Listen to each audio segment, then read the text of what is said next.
Hello students, today we are going to learn We are not afraid to die if we all can be together, written by Gordon Cook and Alan East. Now, Gordon Cook is the main writer and he is also the main character of this story, and Alan East is just a supporting writer. Now, who is Gordon Cook? Gordon Cook कौन है और ये story क्या चीज का ऊपर है? Now, this story is based on a sea voyage. Sea voyage मतलब एक समुद्र का यात्रा, एक जर्नी. So गॉर्डन कुक ने ये जर्नी क्यों किया? क्या रीजन था उसका बिहाइंड? So सबसे पहले गॉर्डन कुक कौन है ये पता करता है. Gordon Cook is a 37-year-old businessman and he is also the narrator of the story. ये कहानी को गॉर्डन कुक ने हम लोग को बताया. If you read the book, you can find out. Now, Gordon Cook ने ये जर्नी अपना सारा फैमिली के साथ किया था. एंड उसका फैमिली में कौन कौन था? His wife Mary, his son Jonathan of 6, his daughter of 7 age. Now, why did they took up this journey? They took up this journey to duplicate what Captain James Cook did 200 years ago. Captain James Cook ने 200 साल पहले क्या किया था? उसने सारा दुनिया का एक चक्कर लगाया था on his ship, और इसी को उन लोग रिपीट करना चाहता था.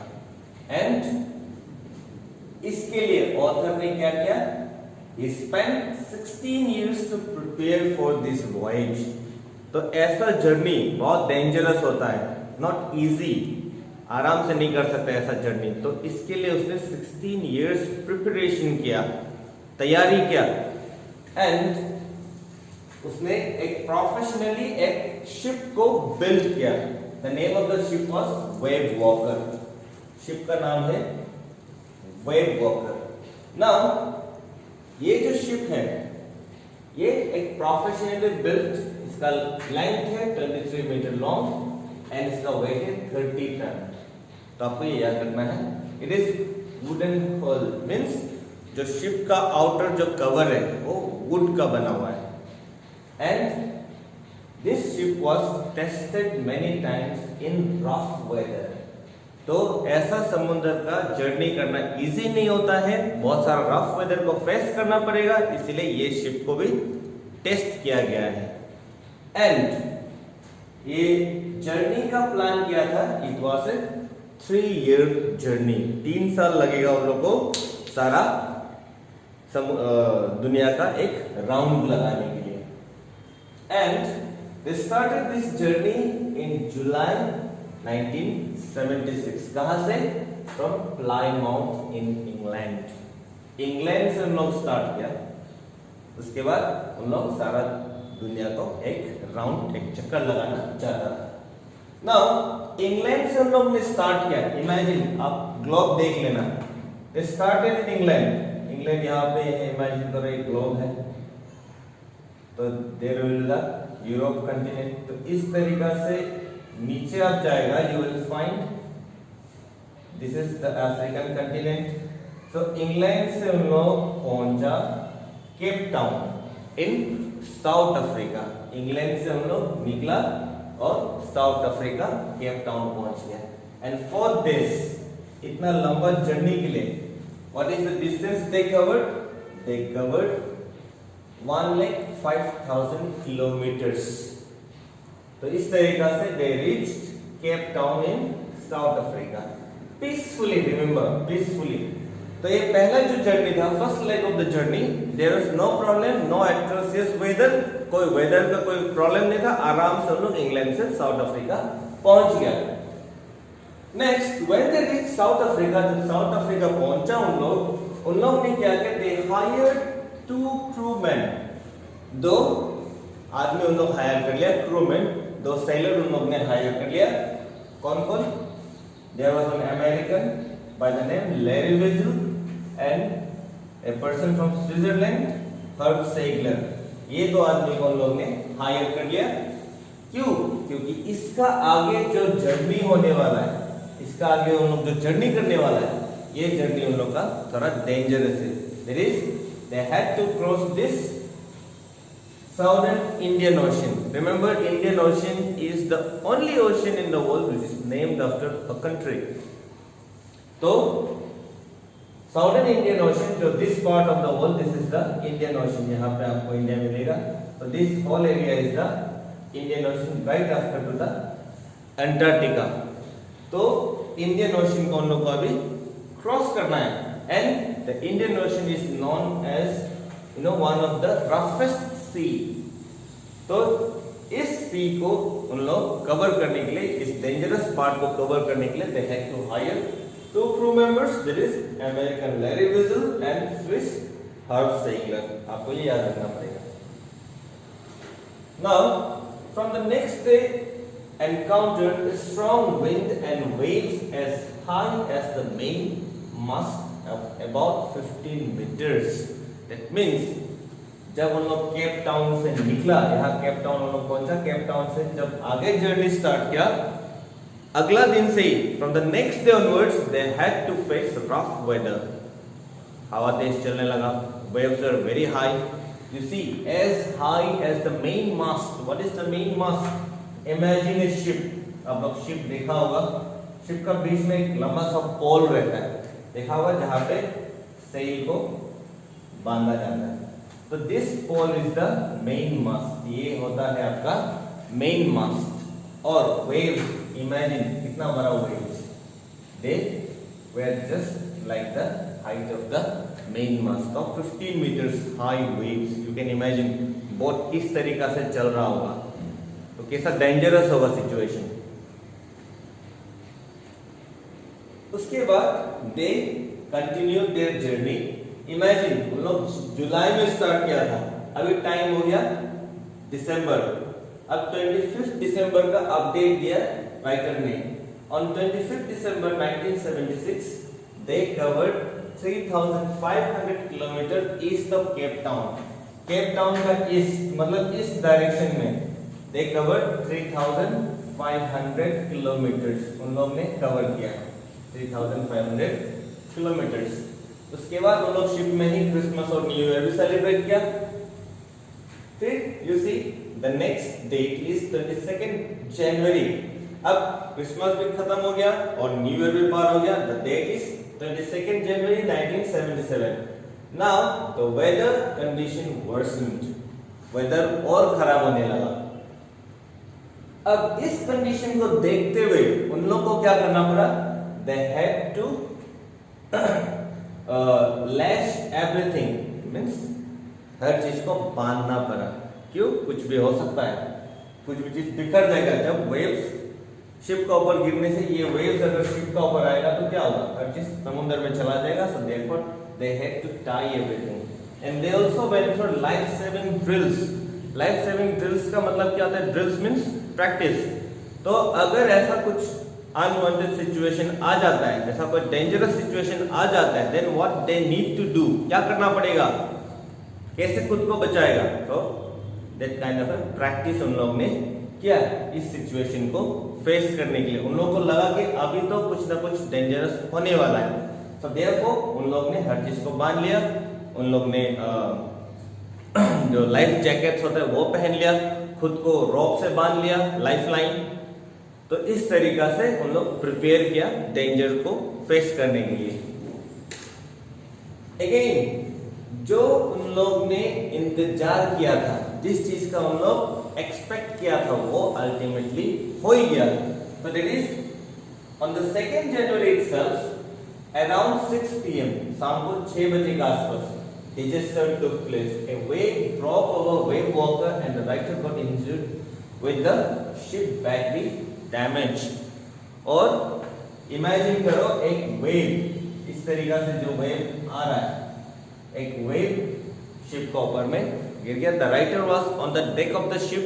वो शिप को स्टेयर कर रहा था एंड वेव ने उसको जोर का झटका दे दिया. उसका सर स्टीयरिंग व्हील पे लगा and he had broken teeth, he had broken ribs and he was thrown into the ocean. पानी में उसको फेंक दिया गया. तो इस तरीका से उन लोग ने क्या किया हुआ था?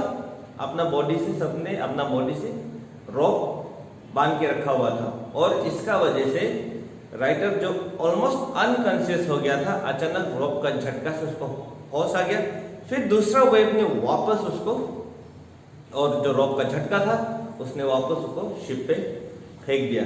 तो इस तरीका से वेव वॉकर में भी डैमेजेस हो गया। वेव वॉकर का जो बॉडी था वो क्या का बना हुआ था, वुड का बना हुआ था और इतना जोर का फोर्स लगा कि एक साइड डैमेज हो गया, जो केव्ड इन हो गया, जिसके अंदर से पानी आने लगा। तो अब शिप का अंदर पानी आ गया, सब कुछ शिप में तैरने लगा।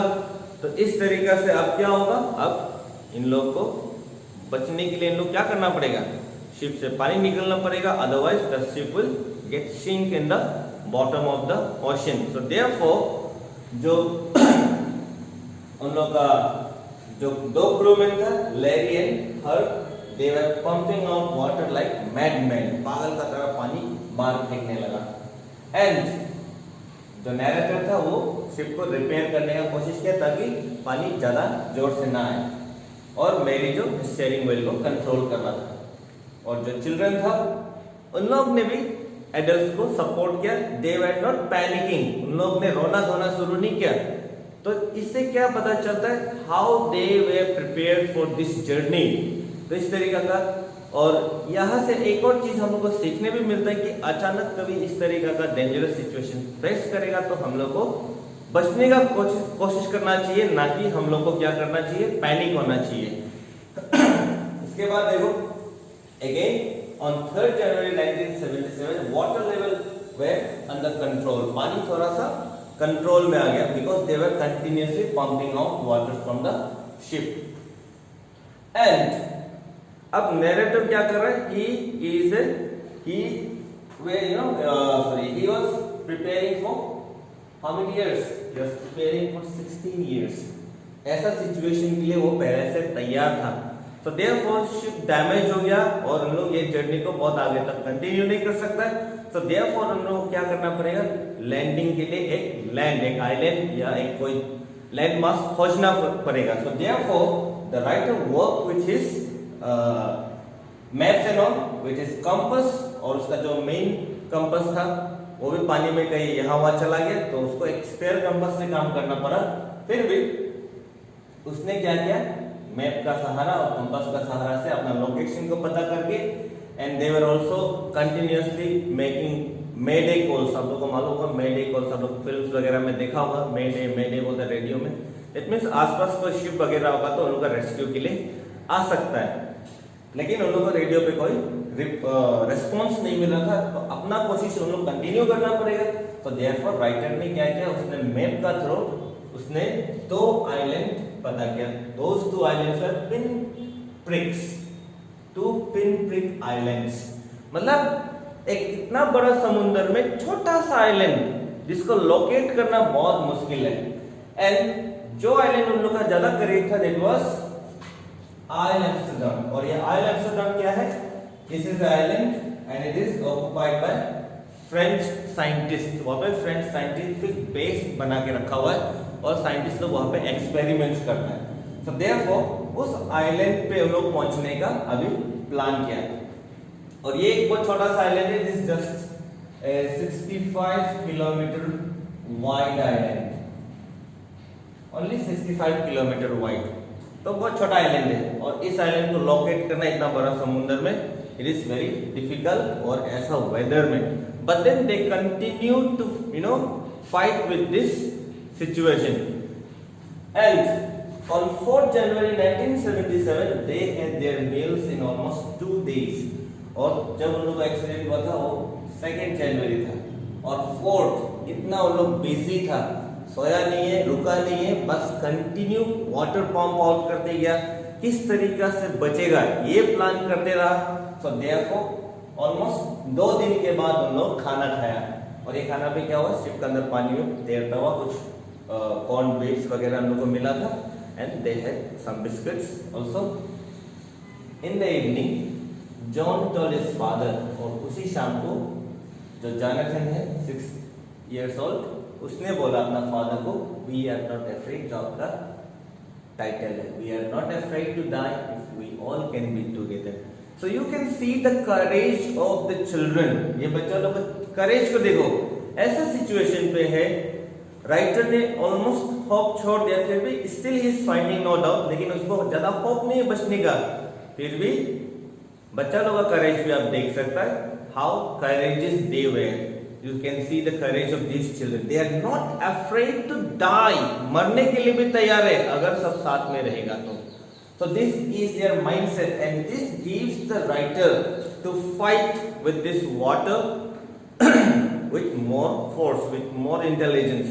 तो इस तरीका से राइटर अपना आपको और तैयार किया कि हमको कुछ ना कुछ करना ही पड़ेगा इस डेंजर सिचुएशन से बाहर आने के लिए.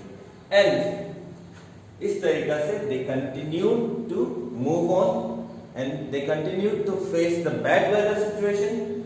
On 6th January 1977, Gordon asked Larry to steer a course of 185 degree.